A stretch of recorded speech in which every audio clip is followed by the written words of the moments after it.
one of the themes in this game is the sharp contrast in the first half and the second half. A lot of the things, and I was just looking at the data this morning too, if you look at, for example, some of the problems in the first half were, one, Marcelo was getting absolutely eaten alive by Samuel Chukwueze. Samuel had 5 completed dribbles in the first half. Marcelo was not having a fun time. And then another stat that jumped out was that Militao had 9 clearances in the first half. He's basically, all these crosses are coming in. We're not doing a good job of preventing either flank from getting crosses in. And Militao is just kind of clearing all these things. That or Casemiro or Alaba were coming in for a last-minute tackle to prevent a chance. And then you look at the second half, and you kind of alluded to the shift as well, that like a lot of those numbers that just kind of were apparent in the shift. Samuel only had 1 more dribble in the second half. Militao didn't have to do any more clearances. I think he had like 1 extra clearance in the second half, I think. The momentum, attacking momentum, which is a stat you can see on SofaScore. Villarreal in the first half was just flying high, and in the second half it's complete 180 shift in our favor. And that's interesting that you can kind of make tactical tweaks with the same people and get that kind of result where you just defend a little bit higher up the pitch and you can get a better result. What's interesting is that also when you look at the XG, because like a lot of people were like, well, a draw is fair because Villarreal dominated the first half and Real Madrid dominated the second half. If you look at the XG, Villarreal, even though they were dominating, they actually didn't get any good chances off. They had a lot of momentum and a lot of just like dangerous, maybe like low cutbacks and crosses and stuff, but they didn't actually have like shots where they generated that much. Whereas opposed, if you look at ours, it's just we had a lot of great chances, especially in the second half. The big one was the Bale one in the first half. So I guess where I'm going with this, Ben, is that if you look at Bale's performance, you also saw the shift from the first half and the second half. Where I think the problem with the first half is that if you have, like a lot of people were saying, like, well, he's not getting any service. While that I think was true, we had a lot of build-up issues. If you have Benzema in a game like this, he's going to have like 25 touches somehow. He's going to like drop back. He's going to like be involved in the build-up. Whereas Bale was like super isolated.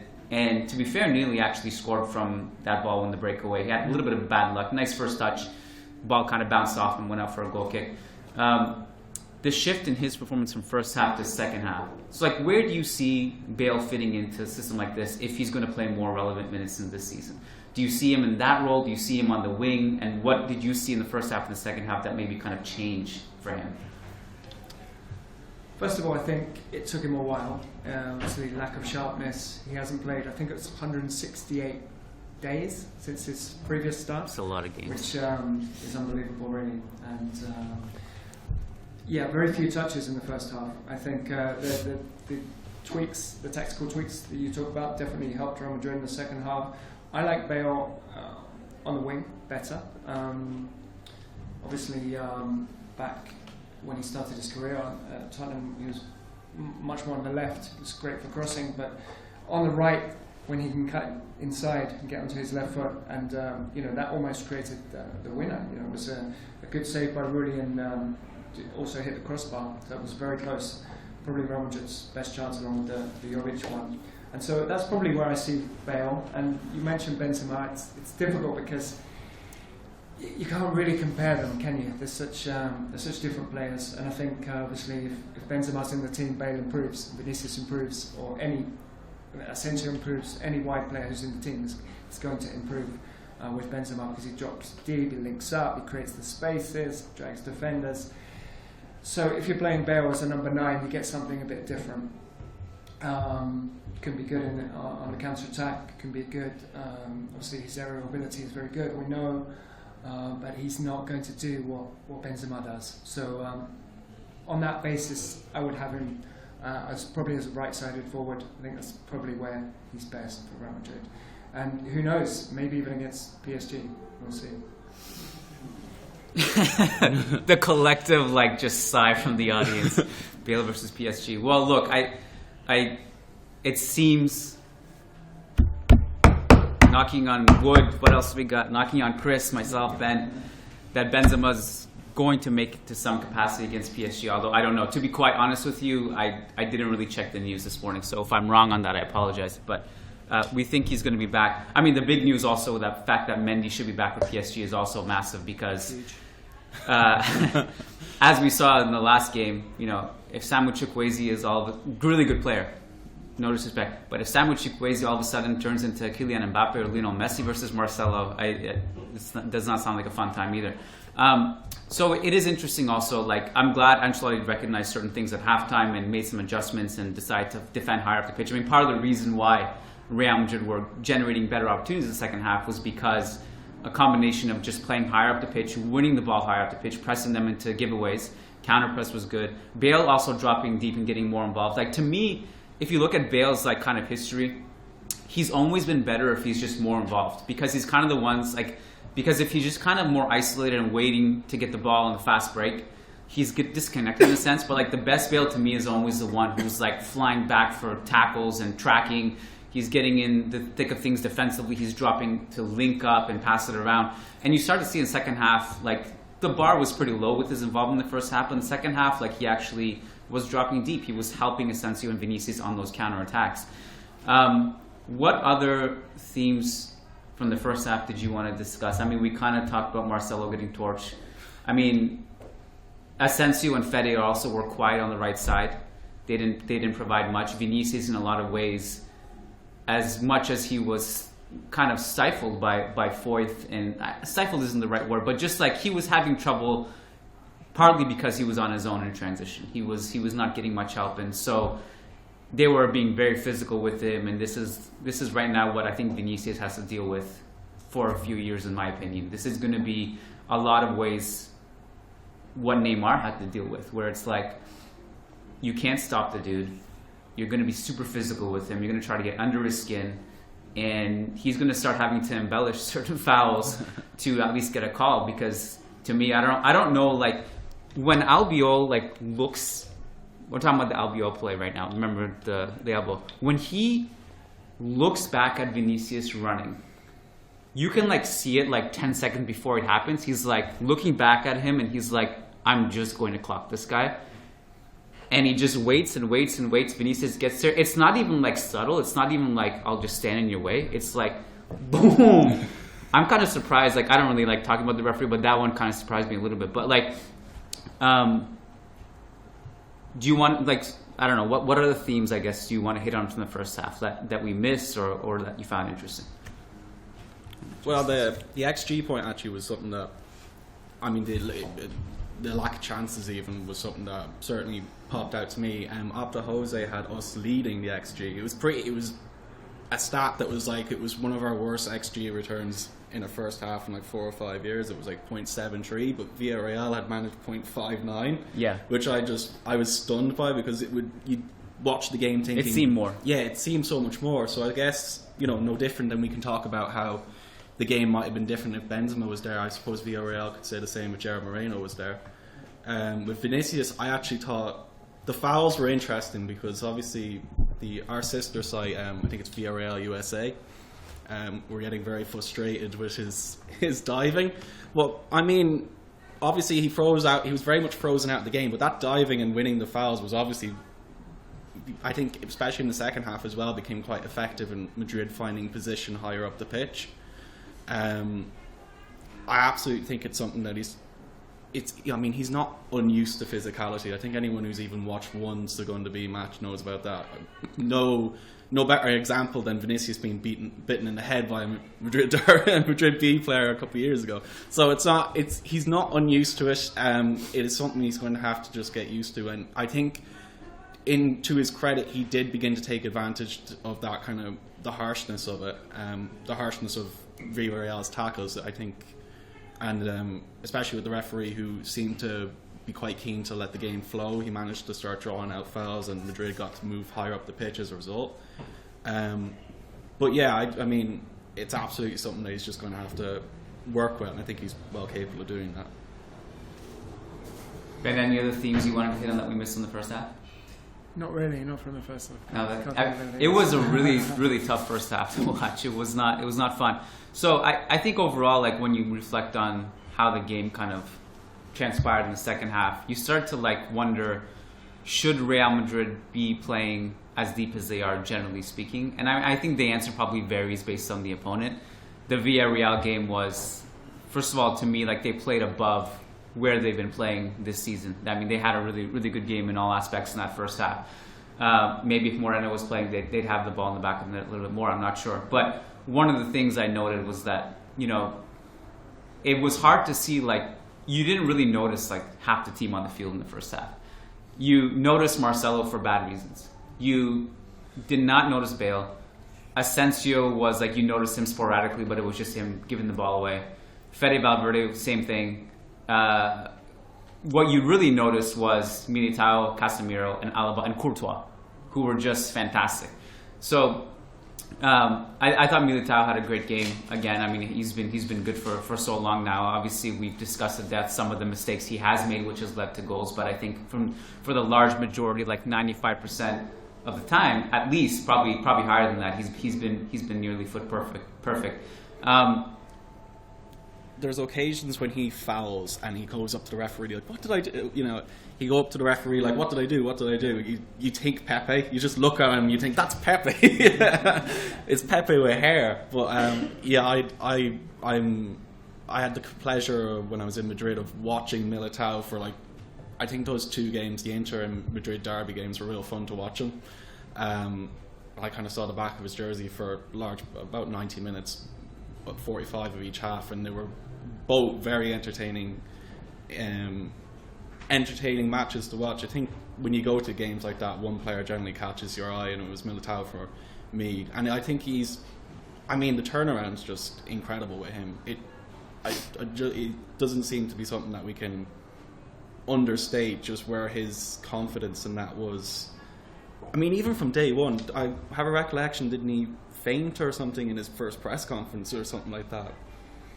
I can't remember. I can't remember. I remember his first. Yeah. I mean, he was just. He was overwhelmed. He was over. His start to Madrid was so difficult, and he's just suddenly starting to grasp it and take some sort of momentum, which is excellent. I love when players do that. So, but I think it's hilarious, his kind of mannerisms when a player goes down and he's booked or something. It's very, very Pepe-esque.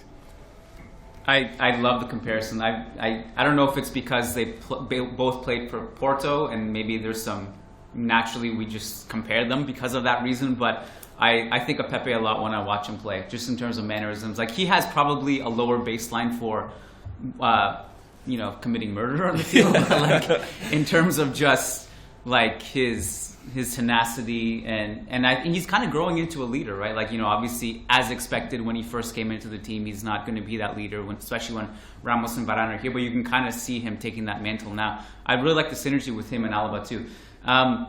We have the XG chart just up on my laptop here, and one of the things that struck me, first of all, apart from the fact that Real Madrid have all these big circles inside the box that like normally would have been buried. So whether it was, we have Bale had a couple in the box, obviously. One of them was a really nice shot. There was also one where I think it was Vinicius, breaks some lines on the left side and then gets it to Bale in the box. And Bale probably should have hit it with his right foot, but he tries to get it on his left foot, and then by the time he does, he's kind of closed down, the angle is gone, and he doesn't get enough power on it.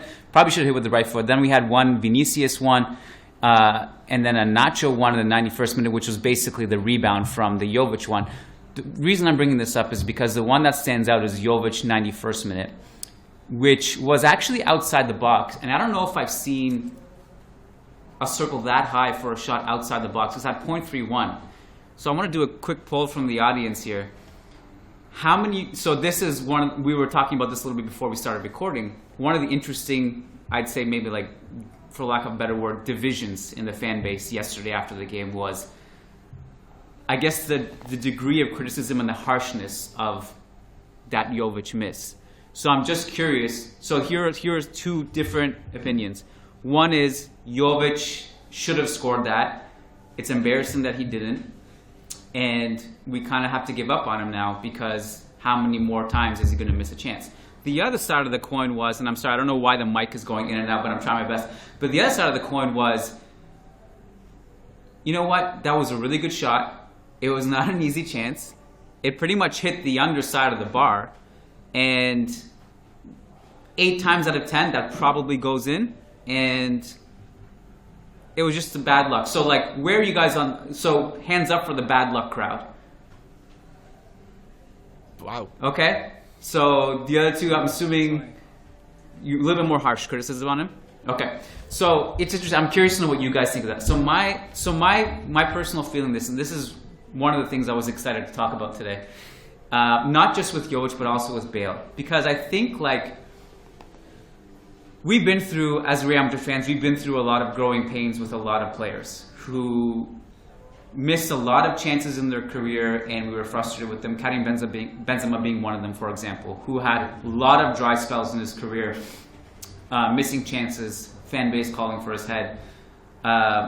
Who else? Like Higuain went through a massive thing when he first started his Real Madrid career, where like literally he was called the anti-finisher, like he can't finish chances. Turns out he became prolific like throughout his career, apart from big games and finals. But he did end up being a good goal scorer.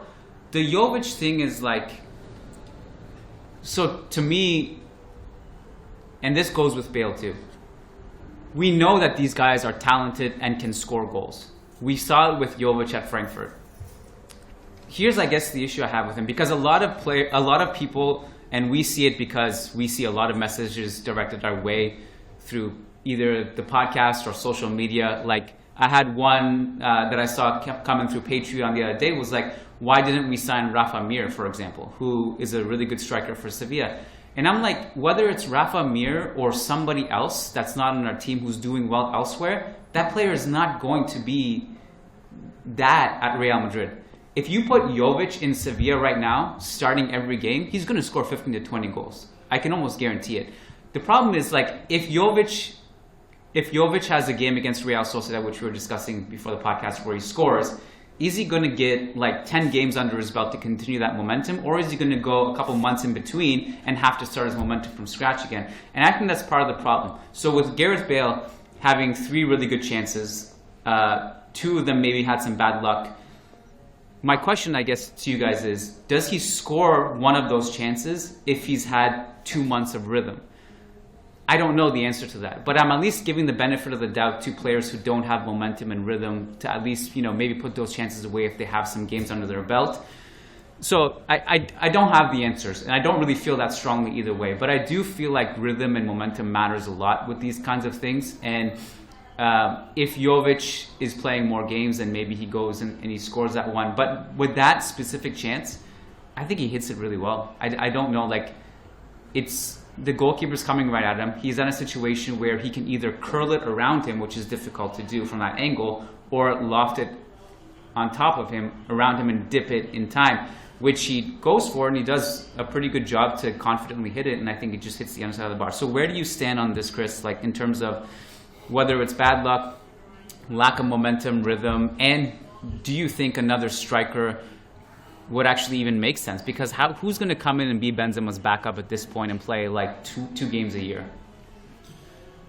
Yeah, I mean, I think this has been a long-standing issue with Madrid in terms of who's that backup striker to Benzema. I mean, it's funny actually thinking about all this. I remember that, was it about 5 years ago, where Benzema had that game against Valencia and he missed he must have missed about 6 chances. I remember there's a YouTube video of all the misses he had against Valencia. It was a 2-2 draw, and he had scored 10 goals in back-to-back seasons, and people were like, he's finished, we should have kept Morata, we should have kept such and such. So, and then he breaks his finger and all of a sudden he's scoring 30-40 goals a season. I always give the player the benefit of the doubt. I guess I'm used to it from a different perspective, covering and watching youth football. You have to give the player the benefit of the doubt. There's absolutely stuff you can criticise Jovic for in terms of his, especially during the Zidane era. He didn't, I think, I remember that, was he at a party in Serbia and got COVID from it or something like that. During the Zidane era, there's criticism there to be had. In terms of his performance yesterday, I would probably be the same opinion, that it was a well-taken chance that, it had a lot to do with luck, and maybe, 6-7 times out of 10 you score that sort of chance. Yeah, I mean, I don't know, there's not really much more you can say about it. does he? I don't. It's. I mean, if he buries a chance against Real Sociedad and he's out for a couple of months. He doesn't against Villarreal. He's probably going to be out for a couple of months once Benzema comes back anyway. So with Jovic, it's kind of you lose either way. Yeah, he's in a difficult situation at the moment. Ben, any thoughts on that? Yeah, I agree with both of you. Actually, I think it's unlucky. See, doesn't go in. It's the bar. It's not technically on target, is it? Yeah. Should he score? Maybe, but yeah, it's unfortunate. Very good technique, and yeah, like you say, lack of momentum. It's difficult for a striker to come off the bench a few minutes here and there, and then be presented with one good opportunity and score. And yeah, so I have sympathy with him for that reason. I do think if you look across his Real Madrid career, he hasn't done quite enough. I think it's only 6 goals in about 3 seasons, something like that. It's not a great return, but it's very difficult to be Benzema's backup. You don't have many opportunities. I know they've played together once or twice, but not very often. And so, yeah, you have to have sympathy with him. You mentioned, Chris, that he had some off-field problems, a lack of discipline and stuff, but overall hasn't done quite enough. But he's the backup option. So I don't think you can pillory him for missing that chance specifically. I think you can say overall as a Real Madrid player, perhaps he hasn't done enough. But he's still a good option to have off the bench, I would say. Yeah, I think to be clear, I wouldn't the game before this one where he had 4 shots. He should have done better with those. And let's be honest, as much as we want to feel bad for these players for not playing, it's it is ultimately up to them to prove on the field. These guys, none of these guys are victims. They're getting paid millions, and they have their opportunity to impress, and they got to take it. There have been examples of in the past where a player can take an opportunity of just 1 or 2 appearances here scattered throughout, and they do really well. We've had a lot of Castilla players who actually were in that position. So it's not like oh, poor Jovic. But I think the context of that miss yesterday was he hit it pretty well. He hit it confidently, and he had some bad luck. A couple of centimeters here and there under the crossbar, and it would have been a little bit better.